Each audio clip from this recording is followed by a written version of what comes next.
আজ দুপুরে কি কি রান্না করলাম তোমাদেরকে দেখায়। আচ্ছা, গরম গরম ভাত, এখানে আছে আমুদি মাছের ঝাল, টমেটো পেঁয়াজ দিয়ে আমুদি মাছের ঝাল করেছি। এখানে আছে, এটা হচ্ছে রুই মাছের ঝাল করেছি টমেটো পেঁয়াজ সস দিয়ে, রুই মাছের ঝাল। খুব ভালোবাসে আমার দুই মেয়ে খেতে এরকম করে মাছের ঝোলটা করলে। আর একটা আছে এখানে বাঁধাকপির তরকারি মাছের মাথা দিয়ে, বাঁধাকপির তরকারি। আর আছে এখানে এই তো ঝাল চাটনি, টমেটো দিয়ে পেঁয়াজ লঙ্কা দিয়ে ঝাল চাটনি করেছি। এটা কিন্তু হেভি লাগে খেতে। আচ্ছা, খাবারগুলো কেমন হয়েছে অবশ্যই কমেন্ট করে জানিও।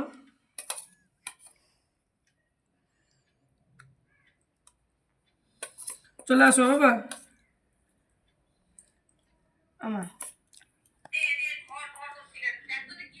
আসো আসো, চলে আসো, টাটা।